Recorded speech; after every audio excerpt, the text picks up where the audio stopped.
In this country, too many people face life-impacting problems, be it evictions, custody disputes, consumer scams, with no lawyer to help them.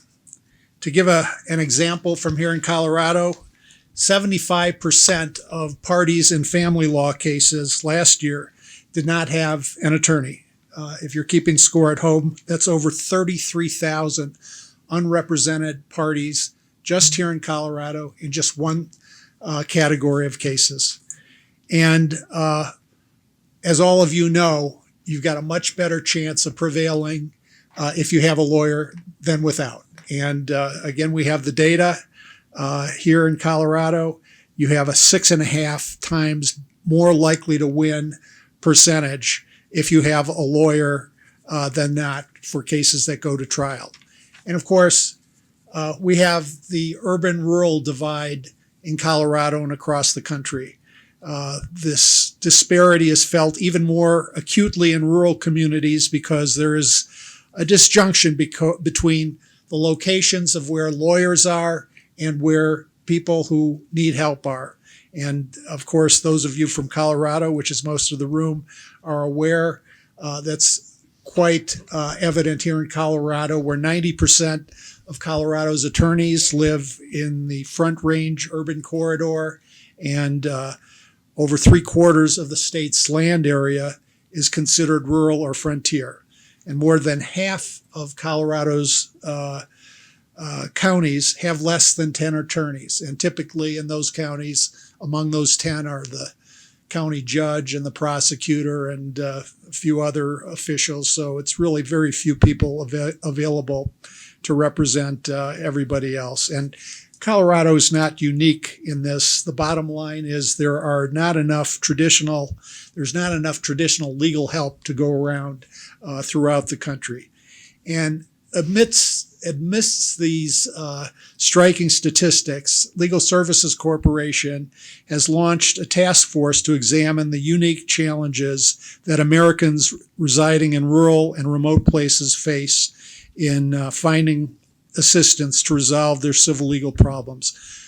We are going to be, in the next 10 days, publishing the task force's final report, and you'll be able to find that on our website at lsc.gov. And the report will discuss both major barriers that folks in rural areas face, as well as many innovative models for meeting and overcoming those challenges. Likewise, here in Colorado, the Colorado Access to Justice Commission has also been prioritizing the issue of rural legal deserts. And that's why we are here with this panel today, to explore how Colorado's rural leaders are responding through innovation, collaboration, and a deep understanding of local needs and strengths. We want to highlight what is working so others can learn from you and adapt to shape their own local solutions.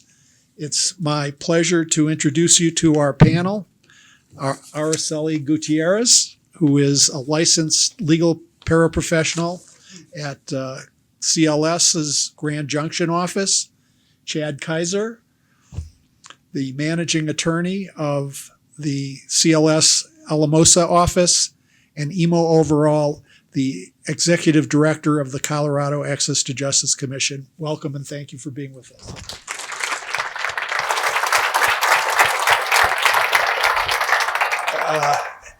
Let me sit down and start our conversation.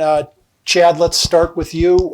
You manage a team serving low-income residents in the San Luis Valley, one of the most remote areas in Colorado for those of us from outside of Colorado. Can you tell us what you see on the ground when it comes to access to justice and how the rural nature of your workplace and home affect that? Yeah, sure. Well, thank you very much. And I'm definitely honored to be part of this panel. And I just want to say, I think there's many of my colleagues, many of you in this room, who I wish we had like many more comfy chairs to just set up and we could all discuss our strategies and what we're seeing together. But for me, just Obviously, there's a lot of unique challenges that come with practicing legal aid in a rural area like the San Luis Valley. For those of you who aren't familiar, the San Luis Valley is composed of 6 counties, and it's a land area about the size of New Jersey, actually a little bit bigger than the state of New Jersey. Our office in the San Luis Valley, or it's in the town of Alamosa, Colorado, is composed of myself, another attorney, a paralegal, and an intake specialist. And so there's 4 of us who are covering an area larger than New Jersey. So obviously you can imagine some of the challenges that would come with that. The San Luis Valley is also not just a big area, but it's under-resourced. And I could throw at you statistic after statistic after statistic to explain how the San Luis Valley is one of the poorer areas in Colorado. And I'll spare you that. I'm happy to talk more about my home because I really do love it. And you can follow up with me at the reception, I suppose. But with all of these challenges, yeah, I mean, there's unique aspects to being a rural legal aid attorney, and we're just trying to deal with the issue that John mentioned earlier of invisibility. Like, we don't want to be invisible. We want to be visible in the community, but how do we do that when it's such a rural, spread out, and under-resourced area that we're practicing in? Araceli, what do you see in Grand Junction? Well, in Grand Junction, I mean, it is a city, but we do cover 3 other counties where they are more rural. So I see many challenges, from traveling distance, lack of local attorneys, and also in the more rural areas, just internet is scarce sometimes, and even phone connectivity, just trying to reach to us can be difficult. So. Emo, you have a statewide perspective on this. How do you view these issues from that perspective? Thanks, Ron, and thank you for having me and sitting here. I too wish there were so many more comfy chairs, and I feel very honored to get to sit in one of them. Our Colorado Access to Justice Commission is a statewide commission that tries to look at access to justice solutions in a systemic way. And we see some of the rural issues, and as you mentioned before, rural legal deserts is one of our main priorities. We see some of the rural issues as having efforts be so siloed off from each other. Folks are doing really similar things and coming up with against the same barriers in many communities, and the solutions aren't always going to be the same. But to have them know about one another and be able to support one another's efforts is a real challenge. I think we all have a sense of the challenges of providing legal services in rural areas. And one of the things we're doing in our Rural Justice Task Force report, and hopefully today, is talk about some of the solutions and the innovations to address them. A trend that's gaining momentum, not just here in Colorado, but across the country, is looking, in addition to lawyers, to authorize alternative types of legal helpers known, and we're going to have to come up with a better descriptor than this, as allied legal professionals. It sounds like I don't know what, but we'll need to come up with a better. But this includes community justice workers, tribal lay advocates, certified paralegals, and licensed legal paraprofessionals who can provide limited services in specific practice areas. And Colorado is among the newest states to authorize a legal pathway for licensed legal paraprofessionals. And Araceli, I understand you played a leadership role in developing and designing how CLS would integrate the position in client matters and casework. Can you tell us how the licensed legal paraprofessional program is working in practice, what kinds of cases you handle, and how clients in rural areas are responding to having you available to help them? Yeah, absolutely. So I will start by saying that the purpose of the LLPs as a whole was really to expand access to affordable legal representation or legal assistance. And so from the moment, and I still remember Becca Failer, I know she's here, talked to us about these LLPs. I was like, this would be wonderful for CLS. And from that moment, I just kind of couldn't get it out of my head how we're kind of, CLS is really just set up perfectly to bring on an LLP. And so for Let me, me interrupt. yeah. Why were you set up so well to bring on an LLP? Well, because as I mentioned, the purpose was really to expand legal services at an affordable rate, and at CLS for us to be able to give these services for free, and we're also set up with attorneys, so it's an easier transition. Say if we need to pull in an attorney, it works a lot smoothly. So I was really excited, and I feel super honored to be here as well.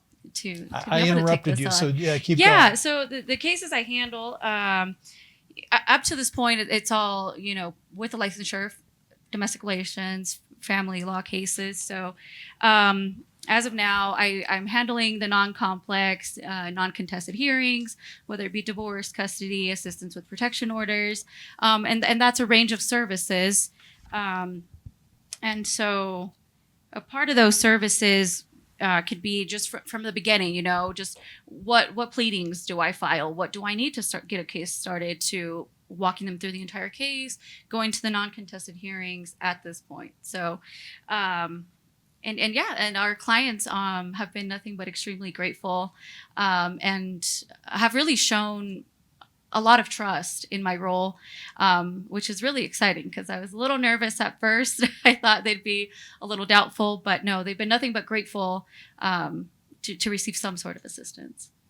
Chad, as an attorney at CLS, what's your take on this program, and how do you view the trained paraprofessionals as a complement to your cadre of attorneys and other staff? Yeah, absolutely. Well, one, I can't wait for more of this, right? And I'm really glad that Araceli is here and that she gets to highlight her work and that's being done in the Grand Junction office. And I absolutely view it as a compliment. I think it's just going to complement a lot of things within the legal profession as a whole. One of the issues in rural areas that was mentioned earlier is a lack of local attorneys, right? It's not just that our office is small or feels small in Alamosa, but also the bar is small. That there's this issue with attorneys, people who graduate college, go on to law school, incur a bunch of debt, and then end up practicing in an area like the Denver metro area where they feel like they can make enough money to pay off their student loans or whatever the motivation is. I view this licensed legal paraprofessional program as a way to encourage community members, people who grew up in the place like the San Luis Valley, to be able to stay in a place like the San Luis Valley and yet pursue a professional advocacy role that's really going to benefit a lot of people in the place where we live. And we're going to come back to that in a minute or two, because from what you're describing, the trust that is necessary in any attorney or service provider client relationship is so critical. And it seems to me, if you're part of the community and you're really helping a neighbor, that need to build trust maybe is addressed more easily. Emo, the Commission's Rural Legal Resources Project strategic plan for 2025 and 2026 envisions equipping community members and organizations with legal first aid training to identify legal issues and connect people with help, and also outlines priorities including expanding law student exposure to rural practice and building a central organizing hub for pro bono opportunities statewide, so attorneys that live in urban centers can volunteer to help people in the rest of the state, and partnering with rural libraries. So really two questions as you think about your plans so far as they've rolled out. what have been some of your successes already, and what are some of the more challenging issues that you see coming up, and what's the game plan for addressing those? Thanks, Ron. The some of the successes that we have already seen include being able to really develop relationships on the ground in Southeast Colorado, which is where we set up to really focus. We're a staff of 5. Brett Landis is over here. She's our director of pro bono. And so with a little limited staff, how are we going to tackle rural legal deserts in all of Colorado? So we decided to really focus on Southeast Colorado. And our director of rural legal services has gone there dozens of times in the 1 year that we've had of funding to pursue this. And he has met with anyone under the sun, religious leaders, school counselors, city council people, judges who told him he doesn't know what he's talking about, just everyone local who points, and he always asks, who else do I need to talk with? So that he's not making all of the assumptions, and he's not really driving even the process of mapping out where the community assets are.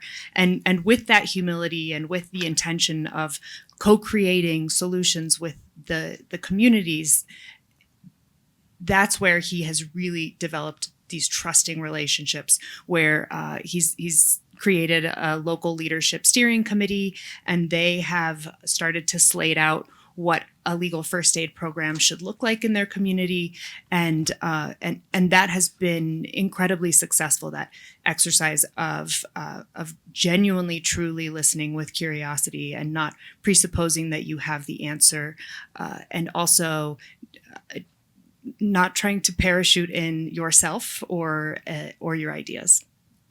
So what are some of the, what do you envision the challenges you're going to try to meet in 2026, and how will you go about trying to surmount those? I think the next step of the program, so where we're at is still in the ideating phase. We still have to create a curriculum and stand up the program. I think the challenge is especially going to come with how to gauge consumer protection. So our ultimate goal is to convince our Supreme Court that they should issue a waiver of the unauthorized practice of law for other professionals who are trained in specific areas, true justice partners, if you will, that are under some supervision criteria. And that's not going to be easy. We have to show them that this is working, that training people who aren't lawyers isn't doing harm, that people with repetition can gain a high level of competency, oftentimes higher than attorneys, and to document that in a real transparent and trustworthy way so that we can try and move that policy needle with our Supreme Court. How do you, I know in our advocacy in Congress and elsewhere, we're always looking for data to try to convince our funders that the work that you all do is impactful in your communities. What sort of data are you trying to gather to help you in your advocacy?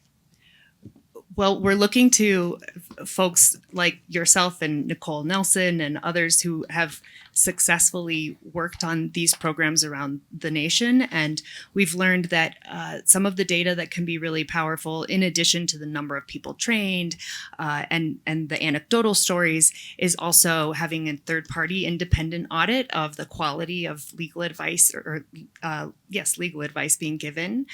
With the legal first aid program, it won't be legal advice, but the quality of legal information being given. And then also a net promoter score, which is how likely are you to recommend this to a peer, is also a very powerful indicator of satisfaction, rather than, did you resolve your legal issue? That's not a great indicator of how high the quality is of the legal help or legal information, but rather that trust enough that they would vouch for you and vouch for the program with a friend or a neighbor. Araceli and Chad, what are your observations with regard to some of the programs that Emo has just described? Honestly, I think it's just wonderful. I think if anything, it's just a model, maybe just a good place to start. And hopefully in all of Colorado, maybe this will be, an expansion, because I think this is great. People need good, reliable legal information, because a lot of times even community partners aren't relying good information sometimes, or accurate information, I should say. So I think it's wonderful. Chad? Yeah, absolutely. I think it's going to fill a gap of what we're seeing in rural areas, which is there are this sort of front line of people who work. They might work for a nonprofit, or maybe they're just a neighbor who cares about their neighbors and are seeking to help others. And to, that's something that we try and do, not recruiting them at this point to provide advice, right? But partnering with people that are on the front line like this to help us reach people. I think empowering them with this, legal first aid kit sounds very promising.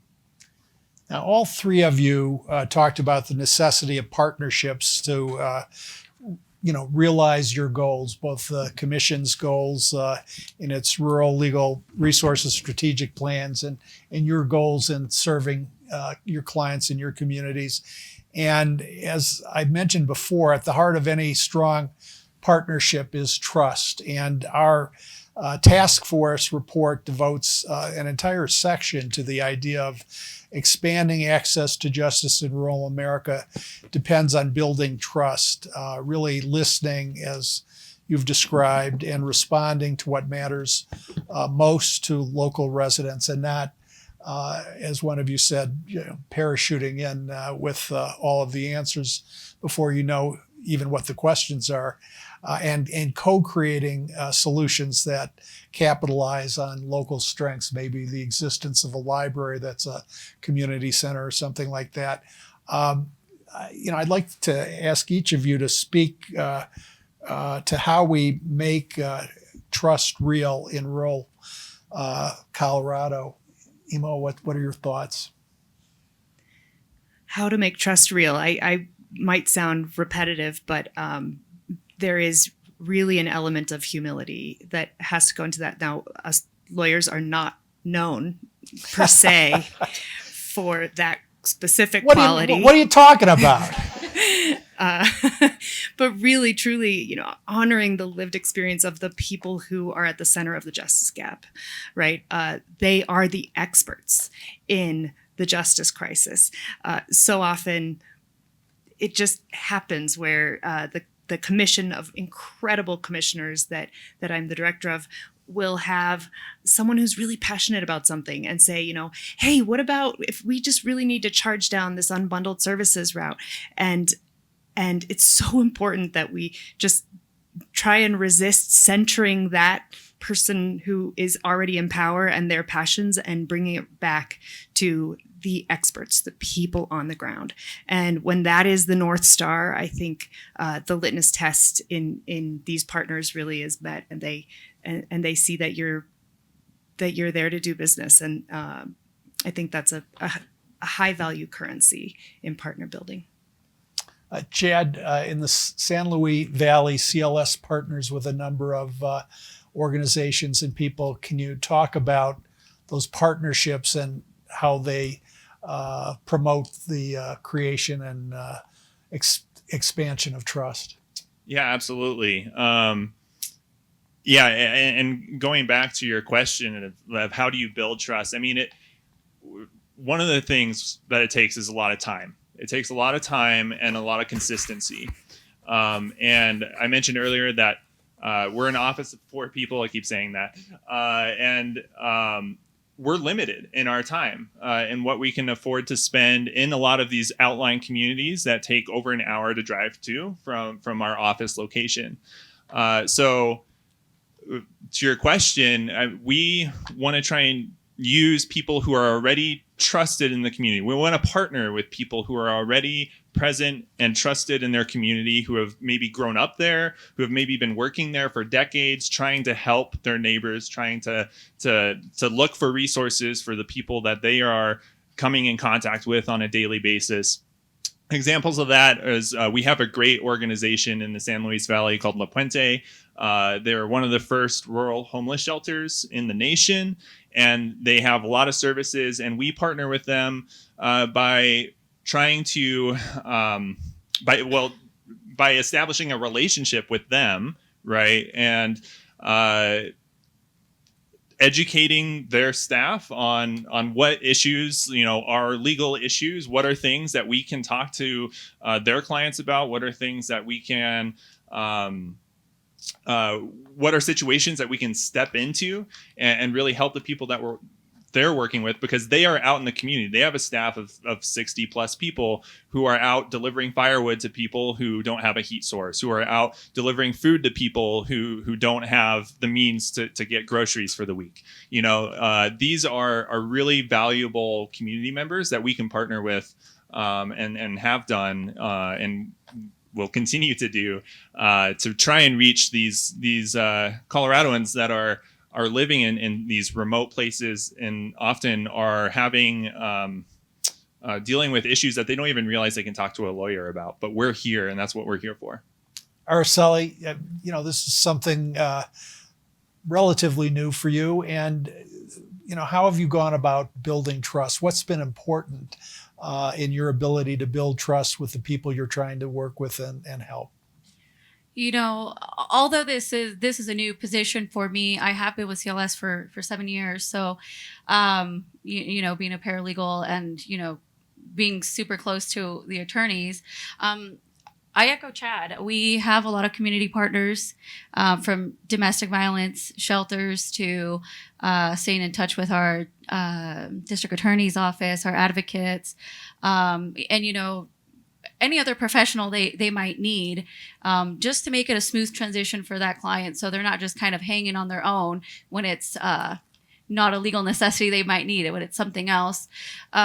So I think that's one of the big things. One big thing for me personally is I am a native Spanish speaker. So I think that's one of the things where I can connect and really build trust. And even in general, bringing clients in person, come see me, come see our office, come see our attorneys, and come see our paralegal who can help you out if I'm not here. So just really that face-to-face, and our attorneys do a wonderful job at doing community events.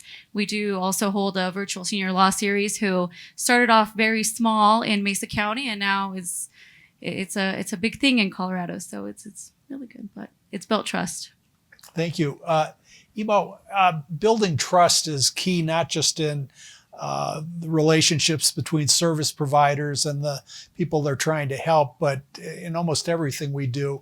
And given your position with the commission, you're not only looking at these service provider client issues, but also trying to get funding and work with policymakers. How do you build trust with them? Building trust with policymakers also takes a lot of time. And it means coming to policymakers before you have the ask, before you actually have your hair on fire and need something from them. I will say hair on fire is a very scary concept to me, but keep going. And so trying to get to know policymakers early on, I think one of the most pivotal moments in our commission's ability to effectuate systemic change has been that realization that we need to have a presence at the state capitol. And that was terrifying because I did not know how to do that. And so being willing to learn that and also acknowledging there are people who know how to do that can teach us. So hired a lobbyist, still have a lobbyist. And getting that guidance has been extremely helpful. But yet trying to get in front of policymakers before you have an ask and getting to know them, understanding what is it that's going to be tone deaf this year, right? In Colorado, asking for a cent, 1 cent is going to be tone deaf this year because our state doesn't have any money this year. So things like that are important with policymakers. I also will talk about the policymakers at the judicial department. it's just hand in glove. They are so important. They're as important as the lawmakers themselves. And so the Supreme Court I mentioned before, they do require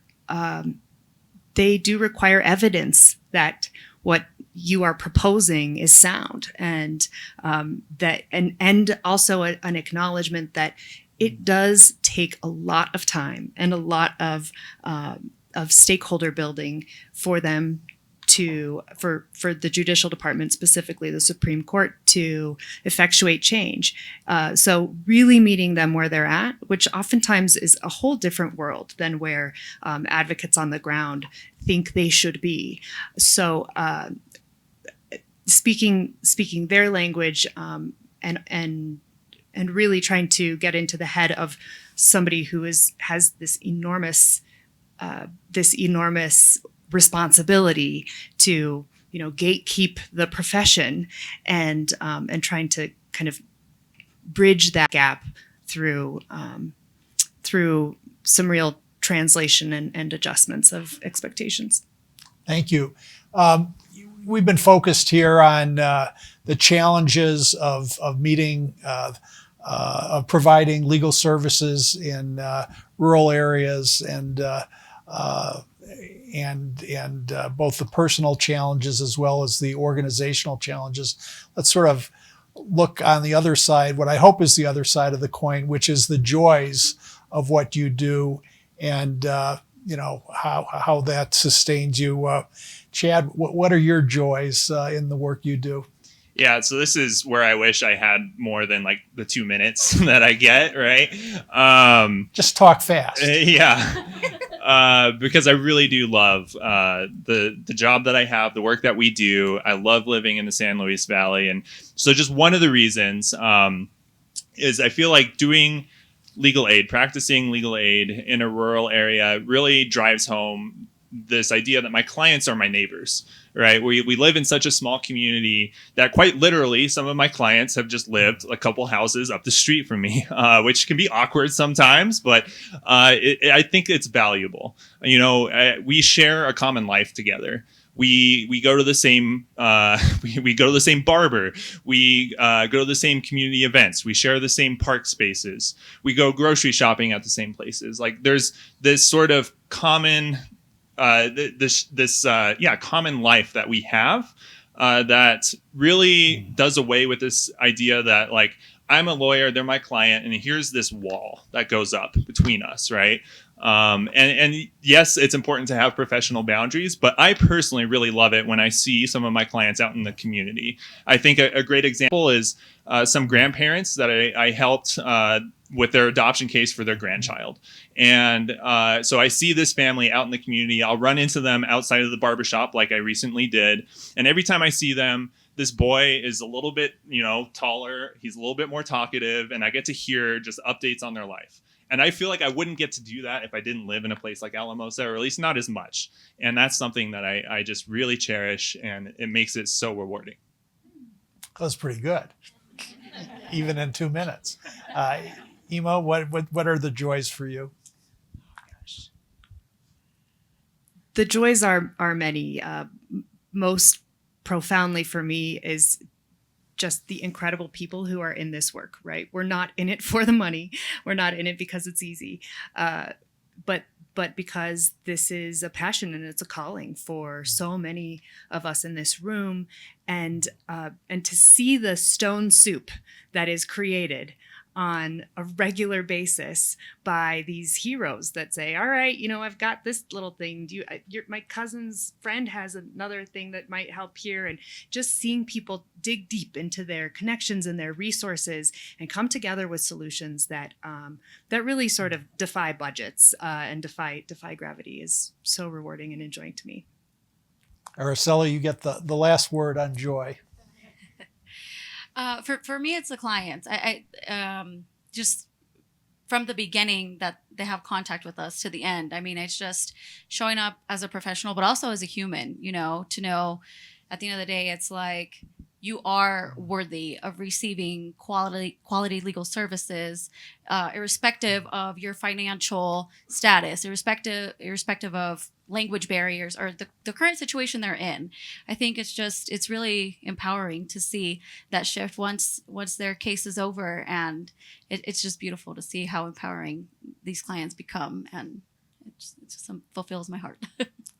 Well, your comments about joy convinces me that the justice gap is not inevitable. It is actually solvable if we empower local leaders like the three we have on stage today. So please join me in thanking Chad and Araceli and Ema.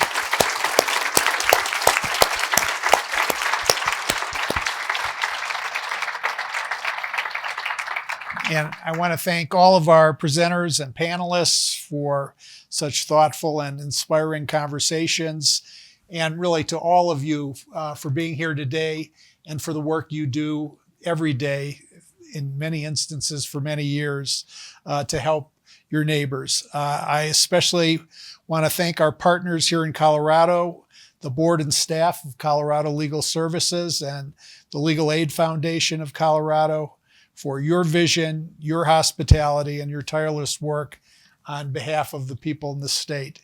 And I'm also deeply grateful to my colleagues, both on LSC's board and our staff, for your leadership and unwavering commitment to our mission, and to my colleagues at LSC for your extraordinary work in bringing this program together here today. And let's join in a round of applause for the hotel staff that have been so gracious.